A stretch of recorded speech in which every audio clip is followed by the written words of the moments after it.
ndashima Imana yo yabanye nanje mu rugendo ntibyari byoroshe ariko Imana yarahabaye mu impera amashi. Amashi menshi kuri Yesu yamugiriye neza. Imana yangiriye neza. Ari ibintu tubwirwa ukamenga n'ibitito ariko Imana yacu irakora cyane. Je mwungere yarambwiye ati uzurira indege nk'urira bisi. Duzi microphone bandugu yangu. Mwungere yarampanuriye ambwira ati uzurira indege nk'urira bisi. Ego naravyakiriye ariko Imana ni nziza. Waravyakiriye mugabo. Hari igihe umuntu abona menga ntanzira ntarabitse ntafise uwo muvugira ariko Imana yo mwijurira hari kugira ituvugire. Je kuno kwezi kwa gatatu kwambereye ukwezi k'ubutatu nabonye Imana mbona Yesu Kristo mbona na mpwemu yera. Indege nuriye indege inshuro 8 kugenda kugaruka nuriye indege 8.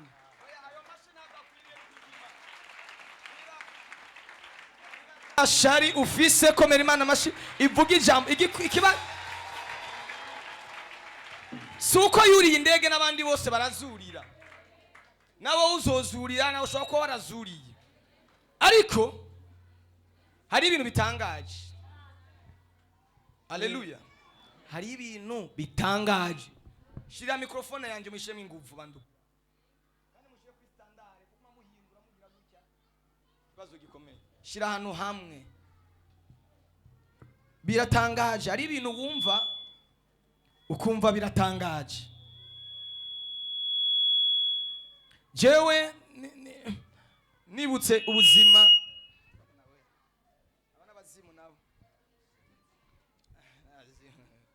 nibutse ubuzima Rive yarimo. Haleluya. Ahembwa ibihumbi binga indwi. Yarageze ku rugerezo ahembwa ibihumbi indwi. Kandi akorera ahantu afata itike ya buri munsi. Wari yangaye ku munsi. Yari ibihumbi 10 ahembwa ibihumbi indwi. Ari ibintu bitangaje n'uri bw'Imana. Ahembwa ibihumbi indwi kuko Yesu ari ibihumbi 10 ku munsi by'itike. Wewe wumva ivyo bintu bisobanuze? Uwo muntu umva arafise ibyizigiro nabikeye. Reka Imana imugira neza komeza. Reka neke kumuvugira. Kandi ivyo byose bibaye muri ukwezi kwa gatatu. Kuva itariki 1 gushika itariki 9 nuri indege 4. Hama itariki 15 gushika itariki 20. Menga ni imwe nurira izindi ndege 4. Ukubera imbaraga z'Imana. Haleluya. Ndashimira Imana yaranzigamye. Ingirira neza burya ntiba byoroshe. Uri mu byo ibikorwa igihugu cakurungitsemwo bitegeza kuba maso kugira wemeze ibintu na ushobora gusigura. Rero Imana iragahezagirwa yabanye nanje bigenda neza tugaruka impore sanga namwe muri impore umuryango ni impore n'igihugu kiri impore mu mpera amashi Imana. Amashi menshi ku Mana. Mana yacu ni nziza. Haleluya. Tuzamurira Imana yacu icubahiro. Mpagaze hano nshimira Imana ko igenda ingirira neza kuko niyo kwizerwa. Haleluya. Rero nagira nshimire Imana ko inyuma yiyerekwa ry'umwungere ry'urupfunguzo hari ico Imana yakoze. Haleluya. Oya rikomera amashi ivuze igakora twe tunayishimira. Amen. Amen. Haleluya. Amen.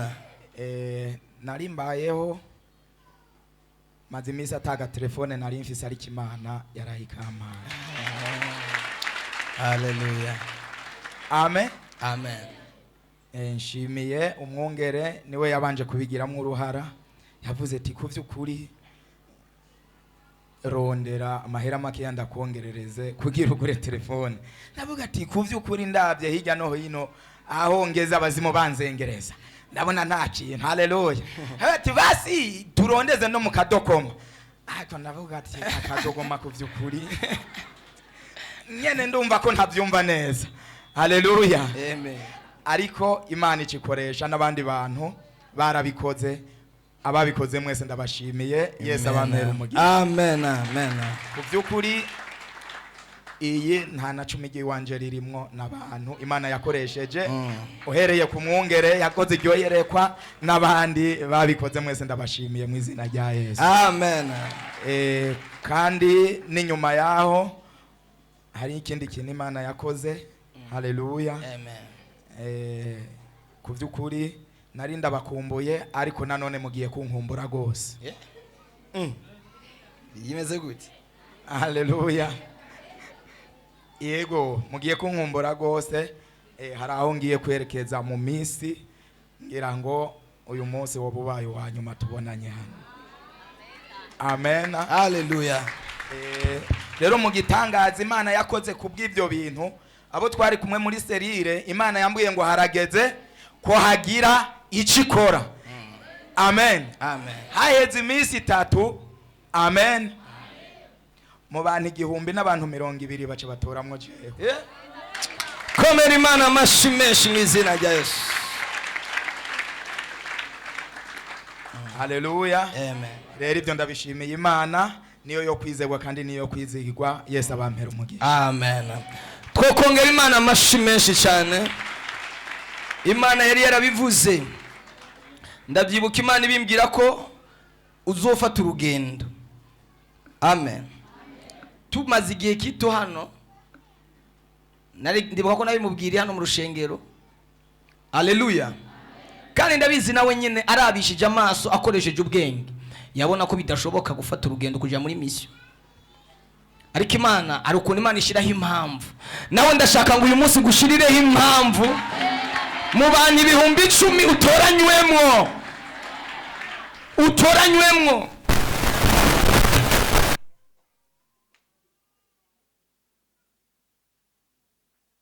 Haleluya. Mu bantu 100,000 izina ryawe riza imbere. Mu bantu amamiliyoni izina ryawe ritoranywemwo. Imana ikugirire neza mu izina rya Yesu. Komeza. Amen. Yesu nashimwe kandi. Amen. Amamagaze ngashima Imana ingene ingirira neza ikagenda ibana nanje ikagenda ingwanirira uko bukeye uko bwije.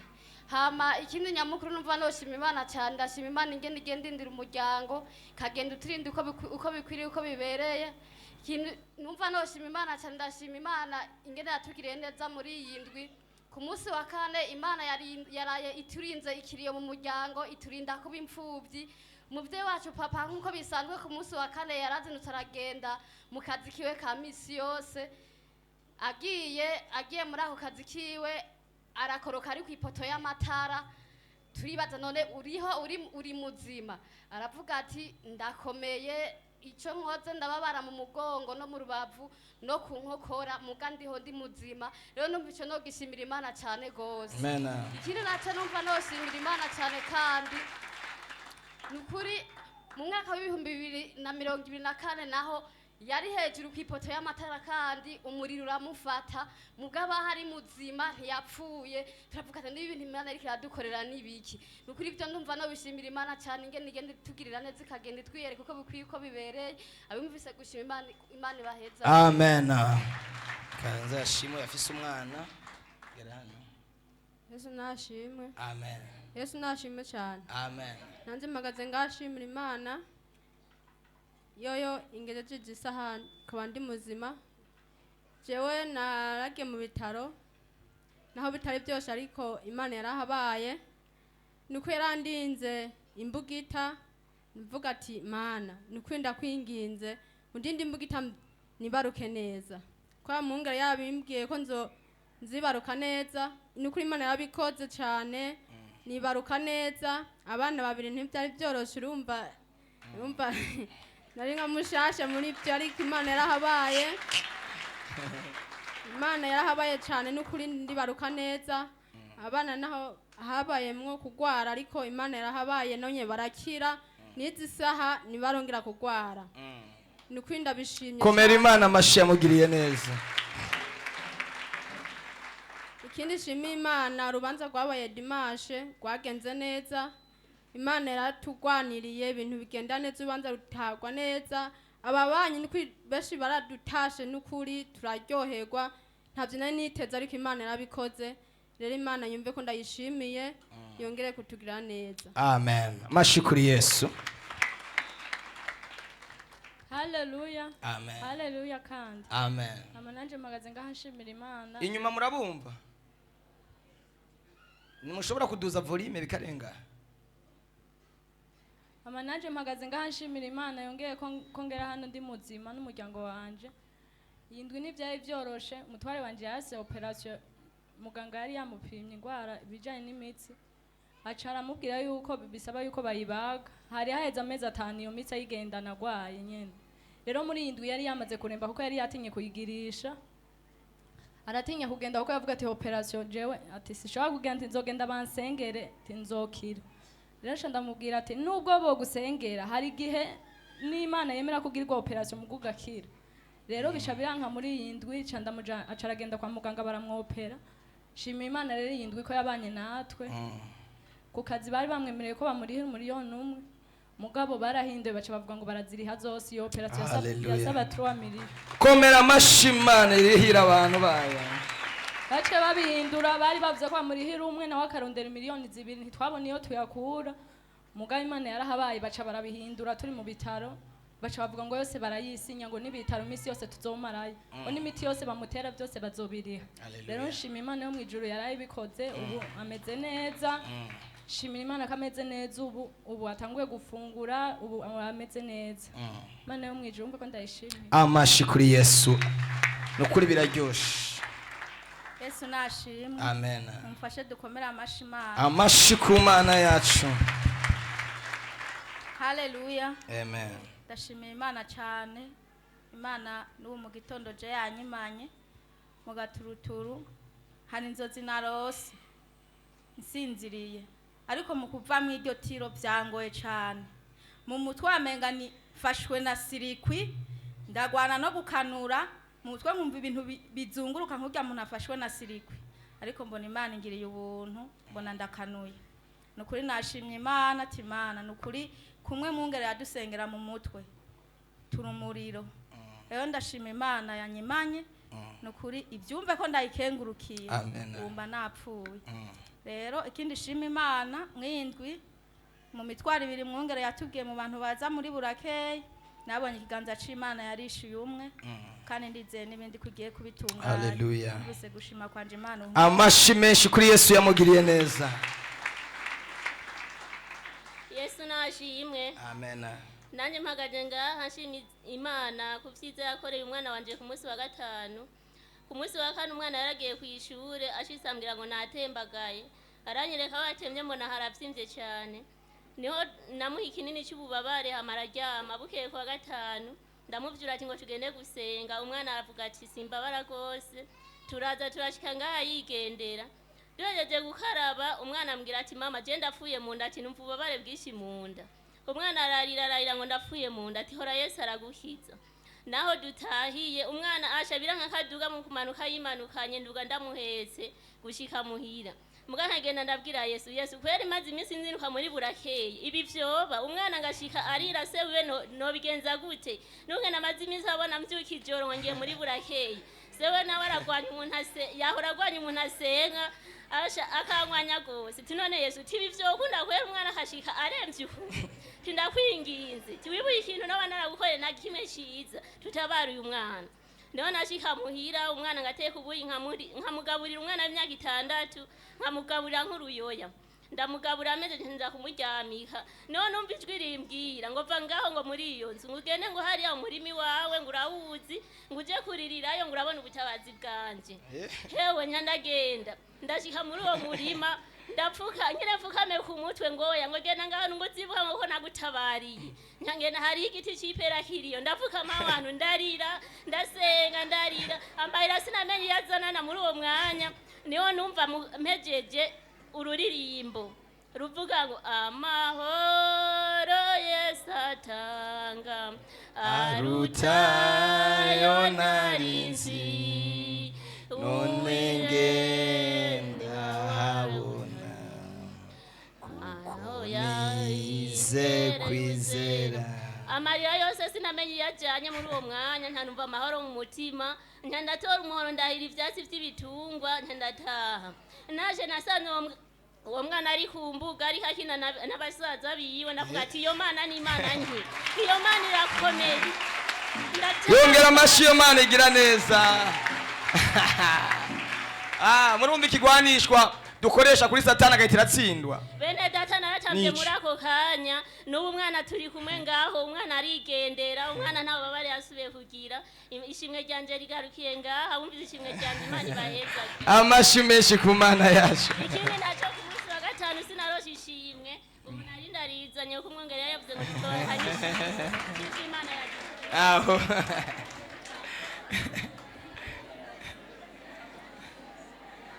Haleluya. Amen. Yesu nashimwe. Amen. Munyarutse abasigaye. Nanje ndampagaze hano shima Imana. Mutekane mubirize. Ibuye ryo kwa Mungu ryakoze Yesu nashimwe. Amen. Je ntavyo narinzi ariko mu ijoro rya dimashe nukuri rya buye ryaraduze rirashika muhiri yo mvuka. Aho. Haleluya. Amen. Jewe mu ijoro rya dimashe narose mbona ngo turi kumwe na mwungere ruguri wacu yo mvuka. Hamwe nabona ari mwungere ariko nkabona handi nuwundi muntu yambaye impuzu zera ukuntu. Ariko mu nyuma naratawe ko yari marayika Yesu nashimwe. Ndota ngo mbona ngo twicaye ahantu hanze ngo duteramye na mwungere hamwe nabona ari mwungere ariko handi nkabona ari uwo muntu. Ngo mbona twicaye hanze muhiri wacu ngo abona igihuna kije kigwa ahantu imbere yo muhira kigwa ahantu ku giti c'ikivumu ngo gifise inyenyeri Yesu nashimwe. Mwungere ngo acambwira ngo tora iryo buye ngo urabona kijya gihuna ngene ngo cyagutwaye inyenyeri yawe. Ndabye hasi kujya nyene wasenge yajya amabuye natoye ibuye imbere yanje gutya ndarihereza mwungere acatera cagihuna kica kirakoroka girafa ya nyenyeri kirakoroka. Mbona tugiye kuturaba ahantu caguye tiko turagihondagura naciye nikangura ya nyenyeri ntayitoye ariko ndashima ko kazima capfuye mu izina rya Yesu Kristo. Ndashima ko uwo mwasi yapfuye carapfuye narabonye neza ko capfuye nubwo inyenyeri yanje ntayitoye ariko urayifite carayikoroye.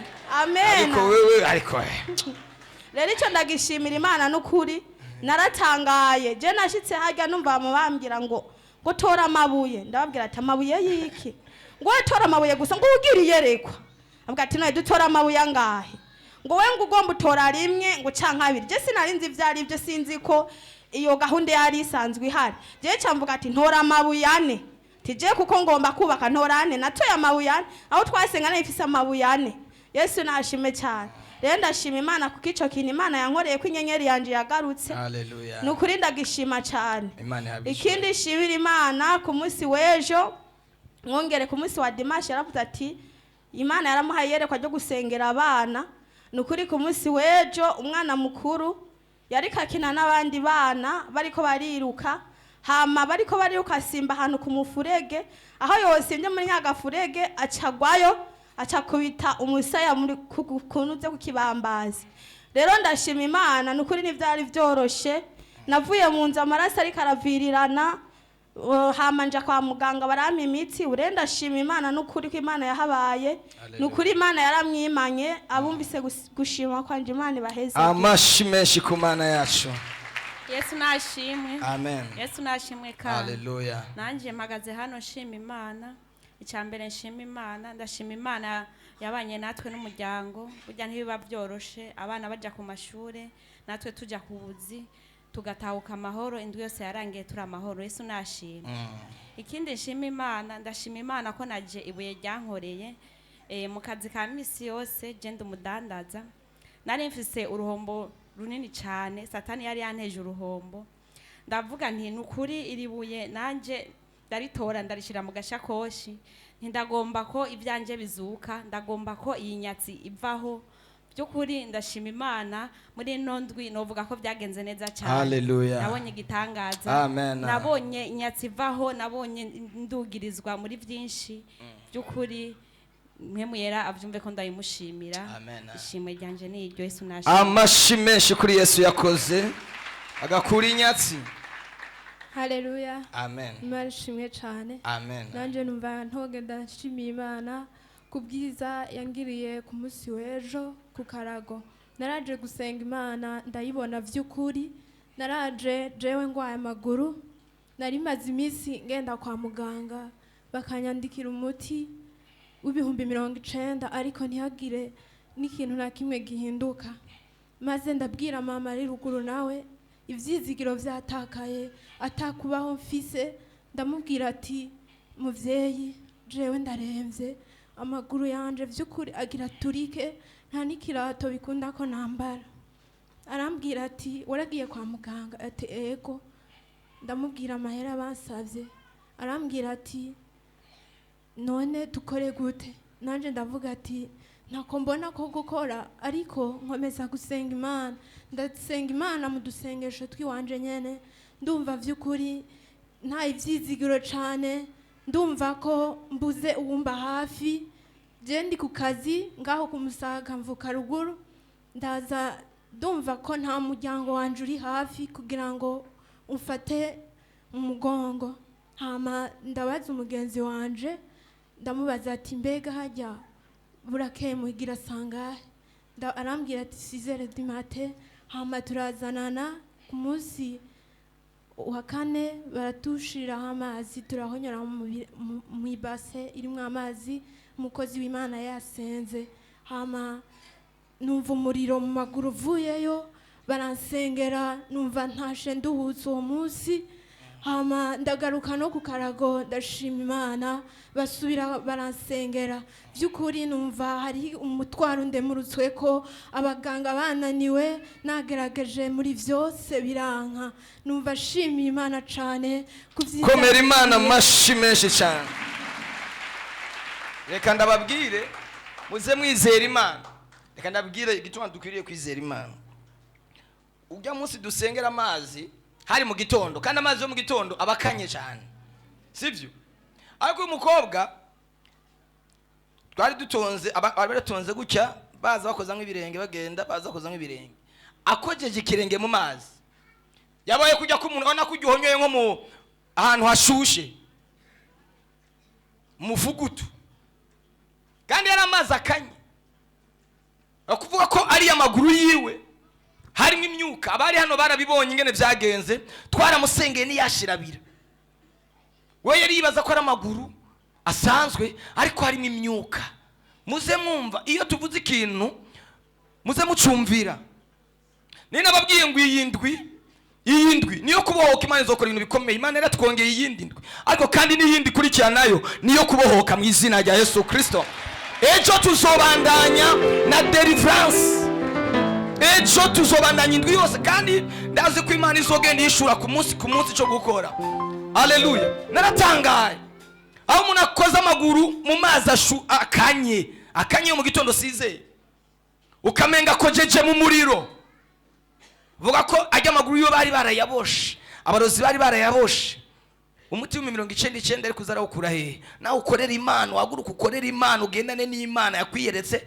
nibirenze ivyo uzobibona twongera Imana amashi menshi mu izina rya Yesu twari dusigaye ejo Imana yaraduhohosheje ejo Imana yaramukoze ko cyane kandi haleluya se mutumira abantu yatumiye umuntu agahura n'ikiganza cy'Imana gahura n'ukuboko kw'Imana ufise imeri ikomeye imbere y'Imana komeza haleluya amen numva ari shimwe gishi ku Mana ntafise ico notanga ariko natanze ishimwe nanje kubgaho nigejeje Imana iribone rihebwe icubahiro rikomeze kubohora benshi ijambo ry'Imana riri mu Banyefeso 6 riravuga ngo abo tunigana saba inyama n'amaraso ngo ariko tunigana n'impwemu mbi z'ahantu ho mwijuru haleluya numva shima Imana cane ngiye kurondera Imana cane ngiye kuyikorera cane ngiye gushira mu mwete mwinshi cane kuko yarantabaye narayibonye narabonye ukuboko kwayo amashimeshi kuri Yesu haleluya Imana iguhe umugisha haleluya amen Imana ishimwe cane amen